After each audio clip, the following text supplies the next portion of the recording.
ভাই চেহারা নিলেও কিছু হইব না, না নিলেও আমার কি কিছু করতে হবে না আল্লাহর রহমতে, বুঝছেন নাই? গুলশানের গাড়িতে মনে করেন রেড উঠে গেছে বর্তমান বাজারে 5 লাখ টাকা, বনানিটা 4 লাখ টাকা ভাই। আরে ভাই রিক্সার দাম কত? 20,000 টাকা হলে নতুন রিক্সা পাওয়া যায়। এখনকার বাজারে কিনলে তো 5 লাখ টাকা লাগবে।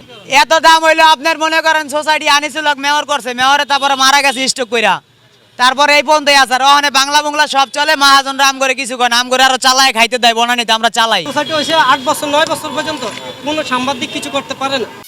রাজধানীর অভিজাত এলাকা বনানী, এই অভিজাত এলাকার রিক্সাগুলো যদি একটু অভিজাত না হয় তাহলে কিভাবে চলে? হ্যাঁ দর্শক, এই বনানী এলাকার রিক্সাগুলো অভিজাত। একটি রিক্সার দাম 5 লক্ষ টাকা। সাধারণত একটি রিক্সা বানাতে 20 থেকে 25,000 টাকা খরচ হলেও বনানীতে যে রিক্সাগুলো পাওয়া যায় তাতে রয়েছে এক ধরনের বিশেষ কার্ড, যা সোসাইটি থেকে প্রদান করা হয়। আর এই কার্ডের দামই 5 লক্ষ টাকা। আরে ভাই রিক্সার দাম কত? 20,000 টাকা হলে নতুন রিক্সা পাওয়া যায়। কার্ডের দাম কত? এখনকার বাজারে কিনলে তো 5 লাখ টাকা লাগবে। এটা মনে করেন একটা এরিয়া না, একটা গুলশান বনানীর ভিতরে এরিয়া সোসাইটি করছে, একটা যে কোনো একটা করছে সিস্টেমের ভিতরে আর কি বলুন। এটার দাম মাসের কাছে শুনি যে 3 লাখ 4 লাখ। না ইস্কা তেমন খরচ হয় না, কিন্তু খরচ হইলো প্লেটে খরচ। ইস্কার সাথে যে প্লেট থাকে, প্লেট দেয় আর গাড়ি দেয় আর একটা কুড়ি নিয়ে আর গাড়ি নিয়ে। আর আমার পরিচয় পত্র আছে, এটি লাগে না বেশিরভাগ। না না, পুলিশ ভাইরা বর্তমানে আম করে রিস্কা আলা করে পুলিশে কিছুই কয় না, প্রশাসন আম করে কয় তোরা বাংলা চালাও, অটোমোটো বন্ধ। পুলিশের কোনো দোষ নাই ভাই, যদি কয় পুলিশের দোষ তারা ধরে আইনা লইয়া পিডাম।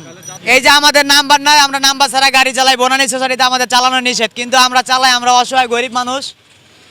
এই আমার বর্তমানে যে মেয়র সাহেব আছে, কমিশনার আছে, সোসাইটিতে গাড়ি চালাইতে হইলে ওই কার্ডটা কিনা লাগে, তাই না? একটা মনে করেন আরো 12 বছর আগে হলিয়াটি জানে যখন জঙ্গলি হামলা হইলো, তারপর 1 মাস পরে আনিসুল হক মেয়র করছে। না না, তখন ছিল আপনার মনে করেন মাত্র 10,000 15,000 টাকা এরকম ছিল, কিন্তু আস্তে আস্তে যখন মনে করেন যে জায়গায় 10,000 গাড়ি চলতো এই জায়গায় 2,000 গাড়ি চলে, এই আর কি রেটটা বাইরে গেল, ভাড়া বাড়ছে। না না ভাইয়া, এটা হইলো আপনার মনে করেন যে নাম্বারটা প্লেটটার দাম, একটা প্লেট আছে আর একটা ব্লু আছে পাসপোর্টের মতন, ওইটার দাম। গণমাধ্যমে খবর প্রকাশ হলে এই কার্ডের দাম 5 লক্ষ টাকা কেন, এমন খবর যদি প্রকাশ হয়, তারপরে নেমে আসে সেই রিক্সাওয়ালা যাকে দেখানো হয়েছিল গণমাধ্যমে, তার উপর মালিকের এক বর্বর আচরণ। তাকে বের করে দেওয়া হয় সেই গ্যারেজ থেকে, ভাড়া দিতে চাওয়া হয় না কোনো প্রকারের রিক্সা। পরে মানে একটা ড্রাইভারের ফেরো হরে লাতি পরে, জানেন আপনি? কামাই করে যাক 500 টাকা খাইতো, পরের দিন ওই মালিক সমিতিতে অভিযোগ দিলে গাড়ি বন্ধ। ওই সাংবাদিকের কাছে বললো কি লিখে, এই হইলো সমস্যাটা। এই কারণে আপনাদের কাছে কোনো ড্রাইভার কোনো কিছু বলতে চায় না। ইউটিউব চ্যানেলে আপনারা পুরো বিশ্বের মধ্যে দেখান, তো হ্যাঁ মনে করেন এই এরিয়ার ভিতরে যারা যে ওরা মনে মালিক সমিতির কাছে অভিযোগ দেয়, এত নম্বর গাড়ি, এত নম্বর ড্রাইভার। আমাকে তো এটা তো কাট করা গাড়ি, এগুলো তো আমাকে সব কিছু চিনা উনা ড্রাইভার। সাংবাদিকে এটা এই সোসাইটি হয়েছে 8 বছর 9 বছর পর্যন্ত কোনো সাংবাদিক কিছু করতে পারে না, কোনো মিডিয়ার লোকে কিছু করতে পারে না। এটা ব্যাপার। গাড়ির জমা কয় এতটা শোনার পর কি হলো, পরে আর নাই, ওই জমায় বাড়তি থাকে। ওরা কম ডিস্টেন্সও যে টাকা চায়, বেশি একই টাকা চায়, ফিক্স করে দিছে। হয়তো একটা মাসিক চাঁদা শুনছি, আসলে কাকে দেয় বা তা তো বলতে পারে না, উপরে কাকে দেয় আমি তো বলতে পারবো না। সিন্ডিকেট না থাকলে 20 টাকাটা 50 টাকা 30 টাকা ভাড়া।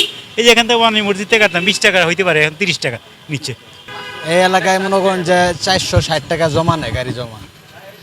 ও তো এই জন্য গাড়ির জমা একটু বেশি, এই জন্য ভাড়াটা একটু বেশি।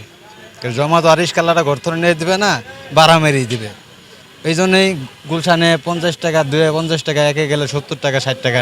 না আমার ওই 2,000 টাকা দাম ইস্কাও যা, আমার ওই 5 লাখ টাকা দাম ইস্কাও তাই। ইস্কা তো ইস্কাই, ওটাও পায়েও চালাইতে হবে, এটাও পায়েও চালাইতে হবে। মাহাদি হাসান, মুসলিম টাইমস, ঢাকা।